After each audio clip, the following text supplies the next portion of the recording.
everyone, this is Pake for Life, and in today's Transformers review we'll be taking a look at the before and after BA-01 Engineer General, and this is their take on a large-scale Devastator. And so this is not a Transformer in the sense that it transforms, or even a combiner in the sense that it doesn't combine. It's just one articulated figure of Devastator, and I'm doing this just because I saw the recent release of some images for the Titan class Hasbro Devastator, and it made me finally want to do a review on this Engineer General.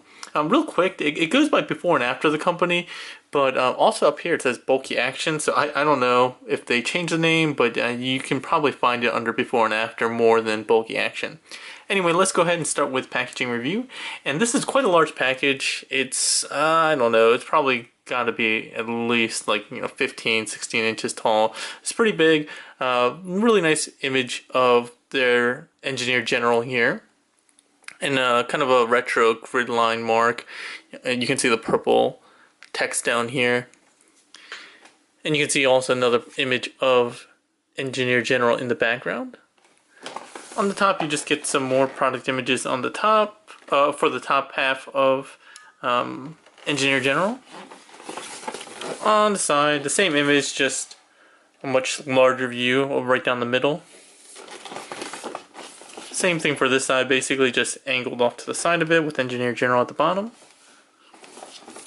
Nothing except warnings and such on the bottom of the box.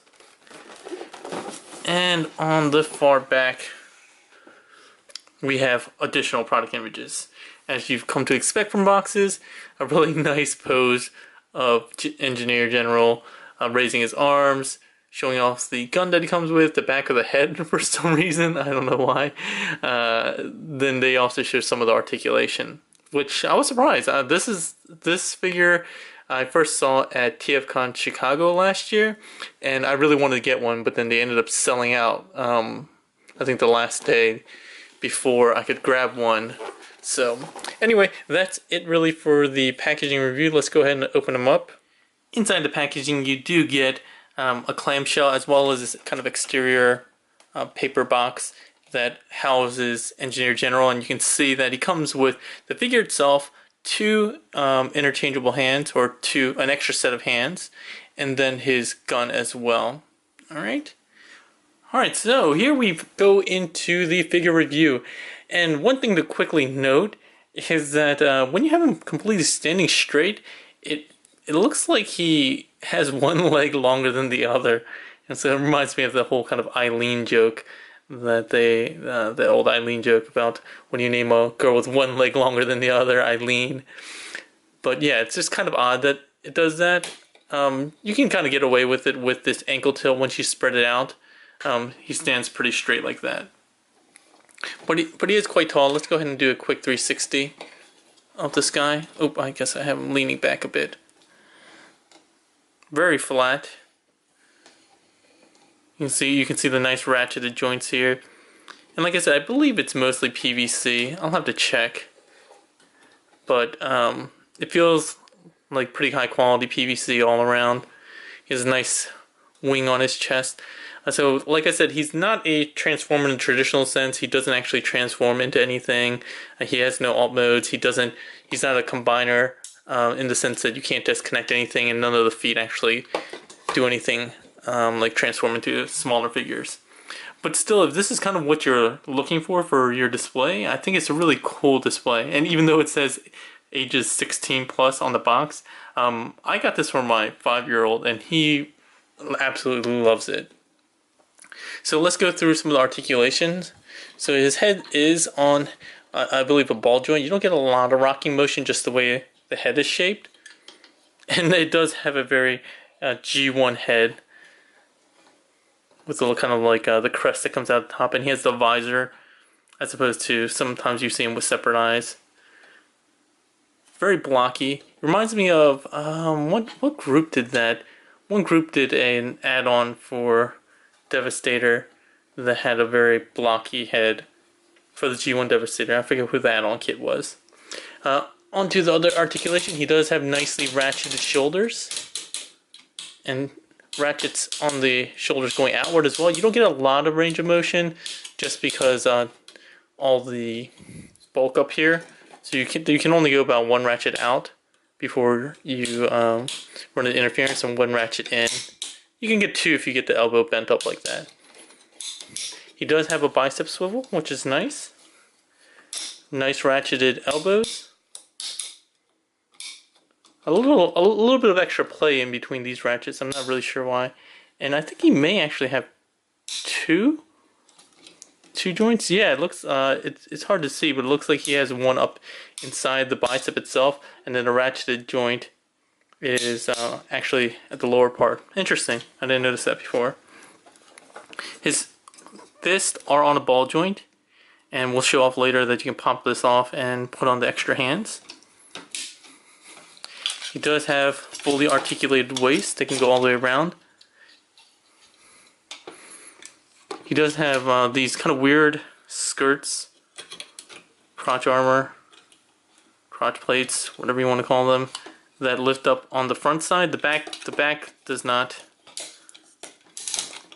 move at all. But yeah, doing that gives you a lot of extra room for his hips, his ratcheted hips. Back, because you don't have that same skirt lifting up, you don't get as much range of motion, but really you're not going to go 90 degrees back for a pose for this guy anyway.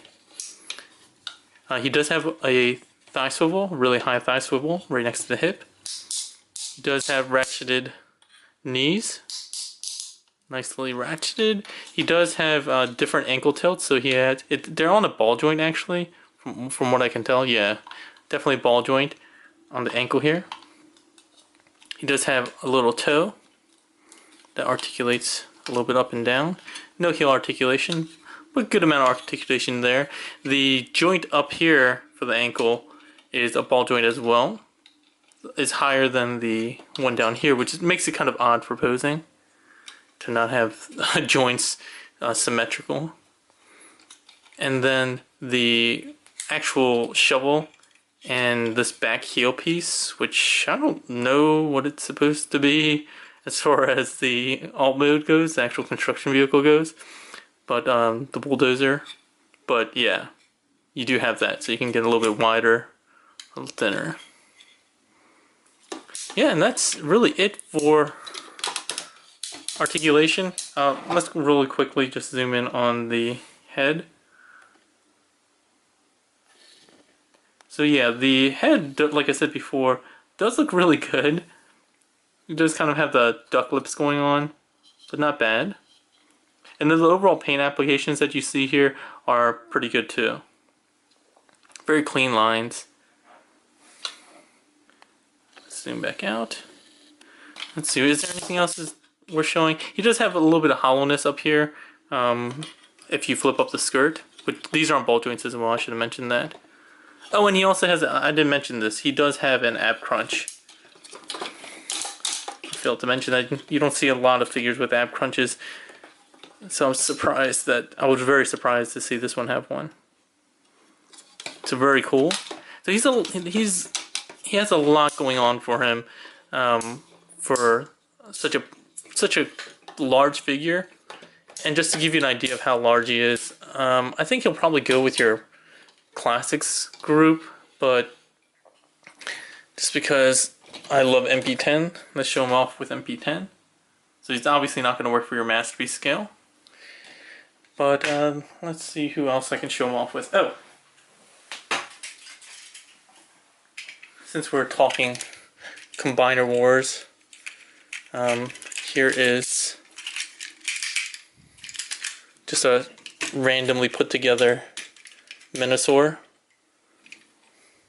with Aerobot legs, but he's about the same height. So if you like him to sit next to your new Combiner Wars line, it actually doesn't look that bad. Obviously, he doesn't have as much detail as these guys, but I actually like this guy better in terms of just overall look than kind of the jumbled mess that we're kind of getting with the Combiner Wars figures. But yeah, that's it for the figure itself. Let's go ahead and get into the accessories. I'll start with the hands. So instead of these, oh actually I guess I should start with the gun first. So the gun is a molded plastic gun. Very basic.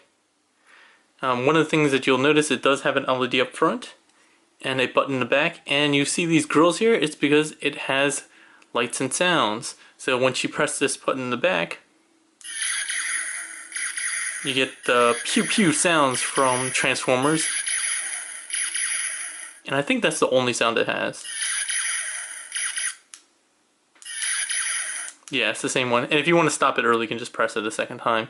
And the way it works is you just slide that into these fisted up ones, and it can go in either hand. It doesn't really matter. Devastator can Engineer General can blast you with his gun. Alright, so we'll just slide that back out. Now going into the hands. You have an extra set of hands, which are like the claw-y, I'm gonna grab you and crush you type hands. And they're worked on ball joints. So all you have to do is go ahead and come around, pop this off, pop this back on, and now you can have General reaching out at you, getting ready to dominate you, or devastate you. I should say devastate. That was kind of stupid to say dominate. His name's not Dominator. But yeah, he looks really good. I think he was selling a little bit cheaper at the conventions just because he does come in a massive box. So selling it locally is obviously easier. But I actually like him. I didn't think I was going to like him that much. I thought it was just going to be kind of bulky and not that fun, but the amount of articulation you get with this guy makes him a lot more fun than you would think. For what I would consider myself as a quote-unquote serious collector, I didn't think I'd like it, but I really do enjoy this guy. He's pretty cool. And again, I love the fact that they come with lights and sounds. It's very retro.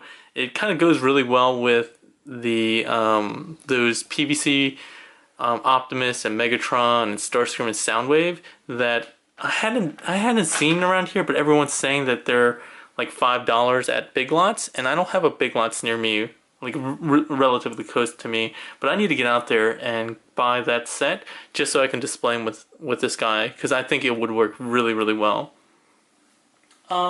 Just because I have him and everybody likes Devastator fighting with Dinobots. Here he is with Fans Toys Sever, which I just did a review on.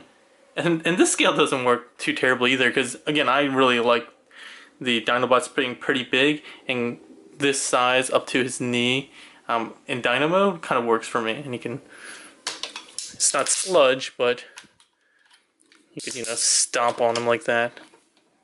I probably shouldn't do that. Fans Toys is probably going to contact me and yell at me for doing that to their production sample that they so graciously sent me to review. But yeah, just a quick review on this guy. I really do like him. If you want to pick him up and add him to your collection, you can go ahead and click on the Toy Dojo link in the description below. And like I said, I think he's really fun. For the amount that they're asking for him, I think you get a ton of articulation and a really fun posable display piece that I think you're going to have a lot of fun with. I'm considering getting a second one just for myself, so instead of stealing this back from my son. But yeah, I think that's all for today. As always, if you like the video, please give it a thumbs up and share with all your friends. If you have any questions or comments, go ahead and leave them in the comment section below or on Facebook at Pig for Life Reviews. And last but not least, if you want to keep up to date with all my reviews and news, go ahead and click on the subscribe button up here. And yeah, that's really it for today. Thanks a lot, everyone. Have a good one.